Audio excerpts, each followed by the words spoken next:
Chapter 1. The Law of Attraction in the Thought World.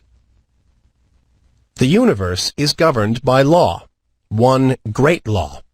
Its manifestations are multiform, but viewed from the ultimate, there is but one law. We are familiar with some of its manifestations, but are almost totally ignorant of certain others. Still, we are learning a little more every day. The veil is being gradually lifted.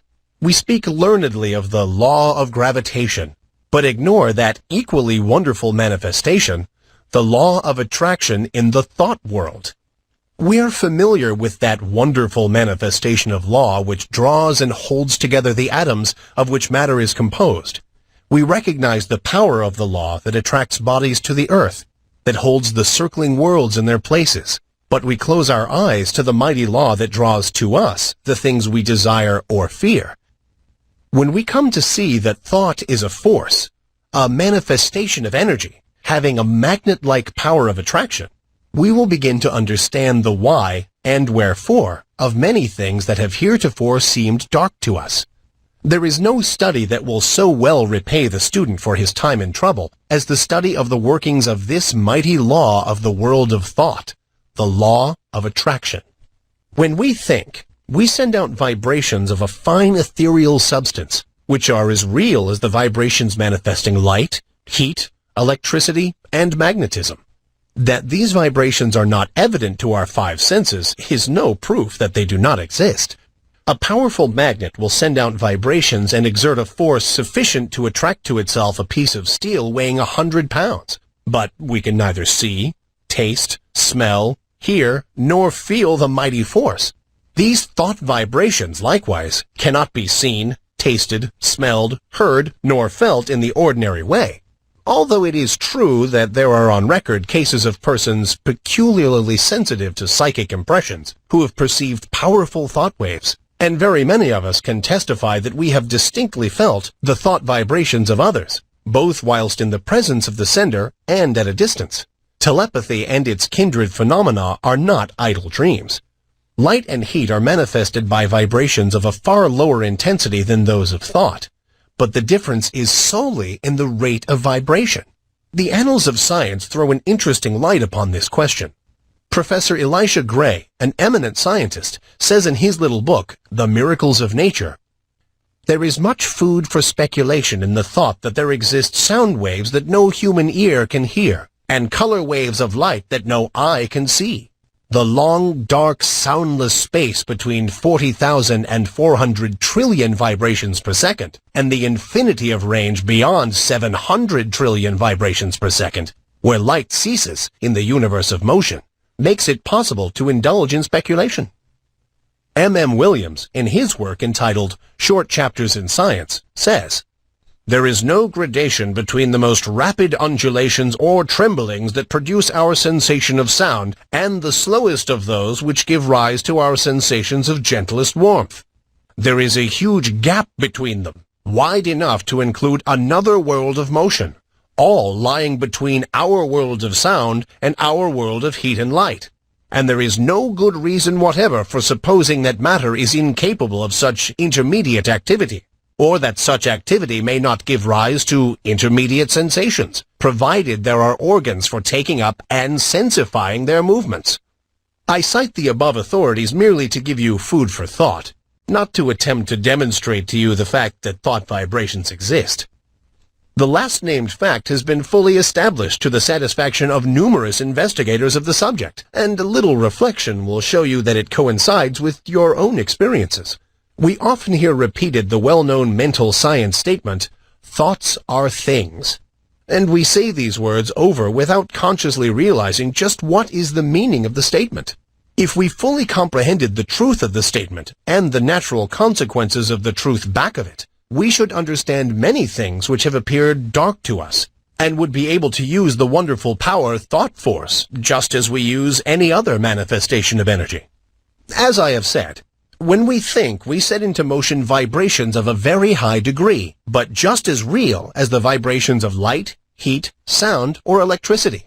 And when we understand the laws governing the production and transmission of these vibrations, we will be able to use them in our daily life, just as we do the better-known forms of energy. That we cannot see, hear, weigh, or measure these vibrations is no proof that they do not exist. There exist waves of sound which no human ear can hear, although some of these are undoubtedly registered by the ear of some of the insects, and others are caught by delicate scientific instruments invented by man. Yet there is a great gap between the sounds registered by the most delicate instrument and the limit which man's mind, reasoning by analogy, knows to be the boundary line between sound waves and some other forms of vibration. And there are light waves which the eye of man does not register, some of which may be detected by more delicate instruments, and many more so fine that the instrument has not yet been invented which will detect them, although improvements are being made every year, and the unexplored field gradually lessened. As new instruments are invented, new vibrations are registered by them. And yet the vibrations were just as real before the invention of the instrument as afterward.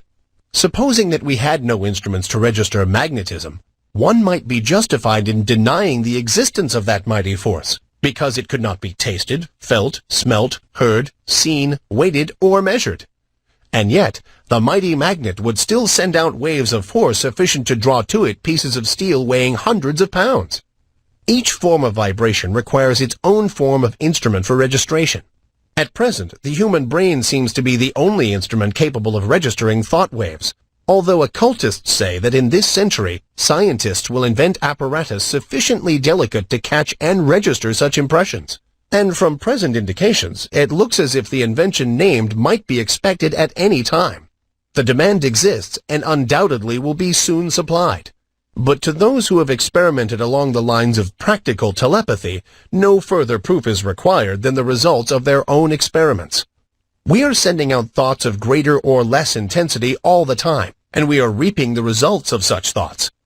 Not only do our thought waves influence ourselves and others, but they have a drawing power. They attract to us the thoughts of others, things, circumstances, people, luck, in accord with the character of the thought uppermost in our minds.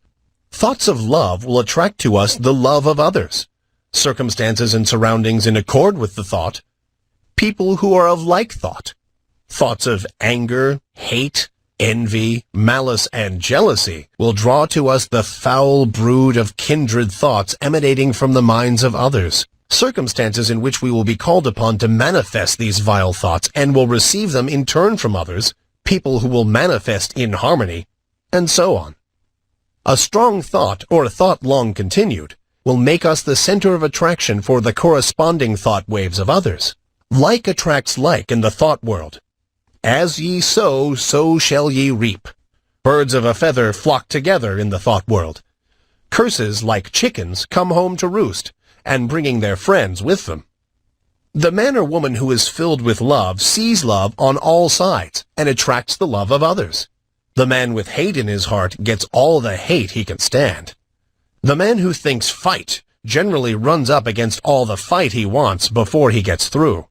And so it goes. Each gets what he calls for over the wireless telegraphy of the mind.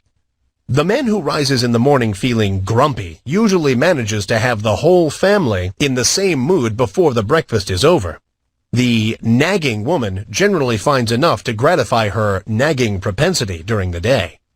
This matter of thought attraction is a serious one. When you stop to think of it, you will see that a man really makes his own surroundings, although he blames others for it.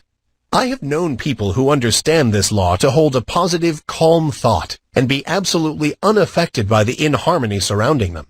They were like the vessel from which the oil had been poured on the troubled waters. They rested safely and calmly, whilst the tempest raged around them. One is not at the mercy of the fitful storms of thought after he has learned the workings of the law. We have passed through the age of physical force onto the age of intellectual supremacy, and are now entering a new and almost unknown field, that of psychic power. This field of energy has its established laws, as well as have the others, and we should acquaint ourselves with them, or we will be crowded to the wall, as are the ignorant on the plains of effort. I will endeavor to make plain to you the great underlying principles of this new field of energy which is opening up before us, that you may be able to make use of this great power and apply it for legitimate and worthy purposes, just as men are using steam, electricity, and other forms of energy today.